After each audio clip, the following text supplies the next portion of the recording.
Hello everyone, welcome back my channel pharma notebook চ্যানেলে আরও একবার স্বাগত জানাচ্ছি। আজকে আমার টপিকস হচ্ছে এন্টারিক কোটিং। খুবই ছোট্ট একটা ভিডিও। অলরেডি আমার চ্যানেলে ট্যাবলেট কোটিংয়ের বেসিক ভিডিও আছে, ফিল্ম কোটিংয়ের বেসিক ভিডিও আছে, যেগুলোর লিঙ্ক আমি ডেসক্রিপশন বক্স এবং আই টপ আপে দিয়ে দেবো। অবশ্যই দেখে নেবেন, তাহলে বুঝতে একটু ইজি হবে। তো ভিউয়ার্স, আজকে আমার ছোট্ট একটা ভিডিও এন্টারিক কোটিং। আশা করছি ভিডিওটি সবারই ভালো লাগবে। ভালো লাগলে লাইক করবেন, শেয়ার করবেন এবং যারা এখনও আমার চ্যানেলটি সাবস্ক্রাইব করেনি প্লিজ সাবস্ক্রাইব মাই চ্যানেল। আর যারা সাবস্ক্রাইব করছে তাদেরকে জানাচ্ছি অসংখ্য ধন্যবাদ। তো শুরু করি আজকের টিউটোরিয়ালটি। প্রথমে যেটা হচ্ছে, আমি কি নিয়ে আলোচনা করব বা কি কভার করার চেষ্টা করব। First of all, enteric coated ট্যাবলেটের যে ইন্ট্রোডাকশন আছে, অর্থাৎ এন্টারিক কোটেড বলতে কি বোঝা যায় সেটা নিয়ে আলোচনা করব। ওয়াই ইউজ, এই ধরনের কোট কেন করা হয় সেটা ডিটেলস বলবো, এবং ফাইনালি থাকবে reasons for coating, mode of action. Now, first point, introduction. The term enteric means to the small intestine, coated with a material that permits transit through the stomach to the small intestine before the medication is released. Now point is that, enteric coating বলতে আমরা কি বুঝি, আমি যদি সহজ ভাষায় বলি, enteric coating means হচ্ছে যে এই ড্রাগগুলো আমরা নর্মালি কি জানি যে ড্রাগগুলো ওরালি যায়, সেই ড্রাগগুলো স্টমাকে গিয়ে ডিজলভ হওয়ার চেষ্টা করে বা সিস্টেমিক সার্কুলেশনে যায়। তো আমি এন্টারিক কোটেড বলতে এই এন্টারিক কোটেড ট্যাবলেটগুলো স্টমাকে না, স্টমাকে যে ডিজলভ না হয়ে চলে যায় ইন্টেস্টাইনে, অর্থাৎ স্মল ইন্টেস্টাইনে, এবং সেখানে যে সে কী হয়, ডিজলভ হয়। So this is called enteric coated. Now point is that, কেন এটা হয় যে বেশ কিছু ড্রাগ আছে যে ড্রাগগুলো কি হয়, অ্যাসিড সেন্সিটিভ। আমরা জানি স্টমাকে অ্যাসিড এনভায়রনমেন্ট থাকে এবং এখানে HCl থাকে, অর্থাৎ হাইড্রোক্লোরিক অ্যাসিড, যেটার pH 3 থেকে 3.5। তো এই যে অ্যাসিডটা, বেশ কিছু ড্রাগ আছে যে ড্রাগগুলো অ্যাসিড সেন্সিটিভ, অর্থাৎ অ্যাসিডের সংস্পর্শে আসলে ড্রাগটা নষ্ট হয়ে যায় বা ফার্মাকোলজিক্যাল অ্যাকশান দিতে পারে না। তো তখন কি হয়, যে ড্রাগটা আমি যে কাজের জন্য দিচ্ছি সে যদি ফার্মাকোলজিক্যাল অ্যাকশান দিতেই না পারে, তাহলে তো ড্রাগটা দিয়ে কোনো লাভ নেই। তো এই জন্য এই সমস্যা দূর করার জন্য আমি কি করব, এটাকে একটা কোট করব, অর্থাৎ এই ধরনের ড্রাগের উপর আমি এমন একটা ম্যাটেরিয়াল অ্যাপ্লাই করব যেটাতে আলাদা একটা মেমব্রেন তৈরি হবে এবং সেটার ভিতরে ড্রাগটা থাকবে, এবং এই মেমব্রেনটা কি হবে, স্মল ইন্টেস্টাইনের পিএইচ অর্থাৎ বেসিক পিএইচে যেয়ে সে কী করবে, ডিজলভ হবে, এবং যখন ডিজলভ হবে তখন ড্রাগটা রিলিজ হবে। তাহলে হবে কি, যে স্মল ইন্টেস্টাইনে অ্যাসিড থাকে না, সেখানের এনভায়রনমেন্ট হচ্ছে বেসিক, সেখানে যে ডিজলভ হলে কি হয়, যে ড্রাগটা সঠিকভাবে কাজ করতে পারে, ফার্মাকোলজিক্যাল অ্যাকশান দিতে পারে এবং নর্মালি সে নষ্ট হয় না। সো এই একটা রিজনেই আমরা কি করে থাকি, এন্টারিক কোট করে থাকি। নট অনলি একটা রিজন, আরও বেশ কিছু রিজনেই করি, কিন্তু এটা হচ্ছে বেসিক রিজন। ওকে, নাও আবার বেশ কিছু ড্রাগ আছে যে ড্রাগগুলো আসলে বেসিক এনভায়রনমেন্টে ডিজলভ হওয়ার দরকার, সেই ড্রাগগুলোকেও আমরা এন্টারিক কোটেড করে থাকি। যেহেতু ওরালি যদি সেই ড্রাগ দিই সেটা স্টমাক পাস করবে এবং নষ্ট হয়ে যাবে, তার জন্য আমরা কি করি, এন্টারিক কোট করি। সো এবার আমি যে materials used for enteric coating are insoluble in low pH and but shows solubility at high pH, অর্থাৎ আমি যে ম্যাটেরিয়ালসটা দিয়ে এন্টারিক কোট করব, অর্থাৎ এন্টারিক কোটেটের যে ম্যাটেরিয়ালটা থাকবে সেটার ক্রাইটেরিয়া এমন বা তার বৈশিষ্ট্য এটাই থাকবে যে লো পিএইচে সে ডিজলভ হবে না, যখন সে একটা হাই পিএইচ এনভায়রনমেন্টে যাবে তখনই যে সে ডিজলভ হবে। ওকে, তাহলেই কিন্তু আমাদের ডেজায়ার্ড ইফেক্টটা আমরা পাবো।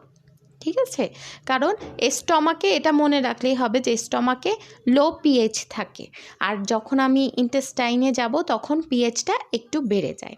ওকে, এবং এই হাই পিএইচে যে সকল ড্রাগ ডিজলভ হতে পছন্দ করে সেই সকল ড্রাগকে আমরা এন্টারিক কোট করব। Now, basic reason.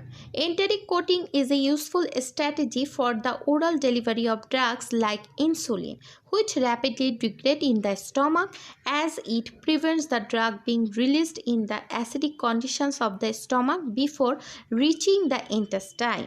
Okay viewers, এখানে যেমন আমি একটা এক্সাম্পল দিয়ে বোঝাচ্ছি, যেটা হচ্ছে ফার্স্ট স্লাইডে আমি বলছিলাম বেসিক রিজন, অর্থাৎ মানে সচরাচর যে রিজনের জন্য আমরা এন্টারিক কোটেড করে থাকি সেটা কি, যেমন আমি একটা এক্সাম্পল নিচ্ছি, ইনসুলিন ড্রাগ। ওকে, ইনসুলিন কি, ইনসুলিন হচ্ছে ডায়াবেটিক পেশেন্টকে দেওয়া হয়। ইনসুলিনের কাজ হচ্ছে গ্লুকোজকে কমানো, ব্লাড সুগারকে কমানো বা ব্লাডে যে সুগারটা থাকে সেটাকে নষ্ট করে দেওয়া বা ইনঅ্যাক্টিভ করে দেওয়া।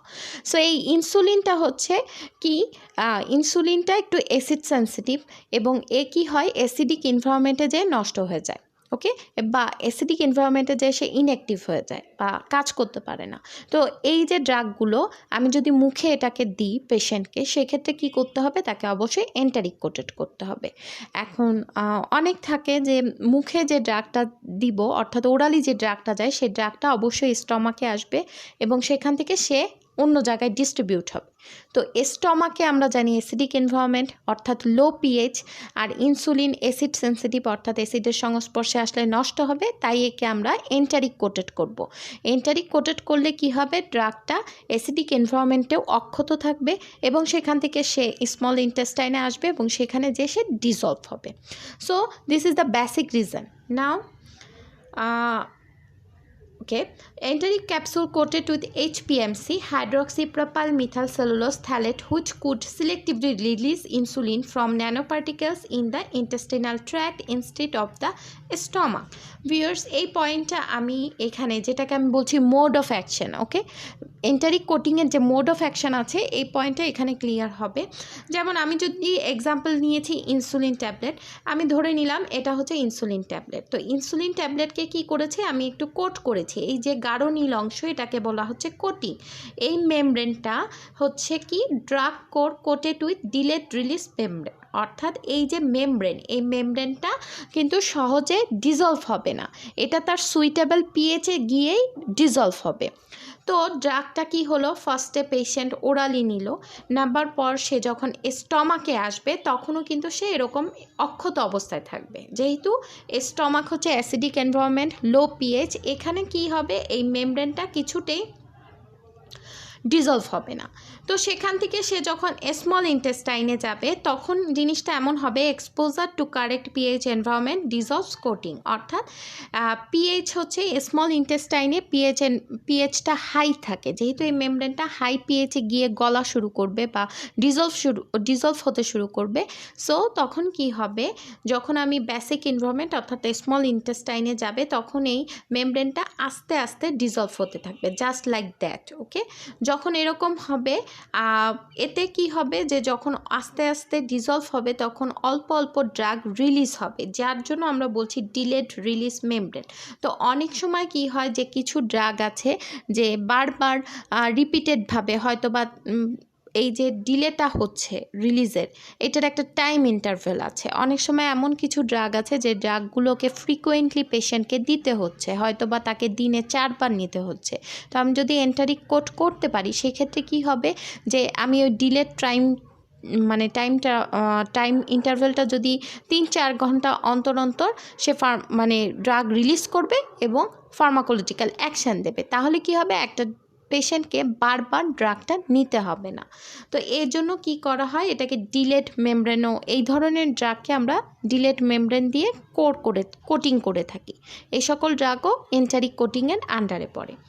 সো অ্যাকচুয়ালি হয় কি, যে এটা ধীরে ধীরে যখন ডিজলভ হয় আস্তে আস্তে ড্রাগটা রিলিজ হতে থাকে এবং একটা টাইম গিয়ে এই অবস্থায় চলে আসে যেখানে expose drug loaded core dissolves and release drug, অর্থাৎ এই যে এই মেমব্রেনটা পুরোপুরি বিলুপ্ত হয়ে যায় এবং ভিতরে যে ড্রাগ মলিকিউলসটা আছে সেটা সিস্টেমিক সার্কুলেশনে ফ্রিকোয়েন্টলি চলে যায়। এটা হচ্ছে একদম বেসিক বা mode of action of enteric coat.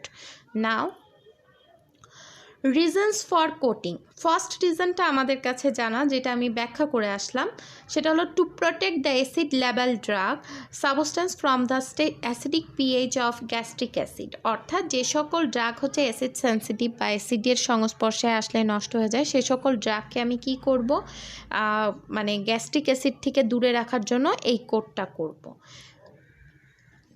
Third point, to deliver drugs that are optimally absorbed in the small intestine to their primary absorption site in their most concentrated form. That means কিছু drug আছে যে ড্রাগগুলো কি হয়, যে small ইন্টেস্টাইনে যেয়েই dissolved হয়, ওকে, so এই ধরনের ড্রাগকেও আমি এন্টারিক কোটেড করব, কারণ এই ধরনের ড্রাগ যদি স্টমাকে প্রেজেন্ট হয়, যেহেতু তাদের ডিজলভ হওয়ার জন্য হাই পিএইচ এনভায়রনমেন্ট প্রয়োজন, তো সেই জন্য কি হবে, তারা ইনঅ্যাক্টিভ অবস্থায় থাকবে বা ডিস্ট্রয় হয়ে যেতে পারে। এই জন্য আমি কি করব, তাদেরকে এন্টারিক কোটিং করব এবং সেটা সরাসরি স্মল ইন্টেস্টাইনে যেয়ে ডিজলভ হয়ে ফার্মাকোলজিক্যাল অ্যাকশন দেবে।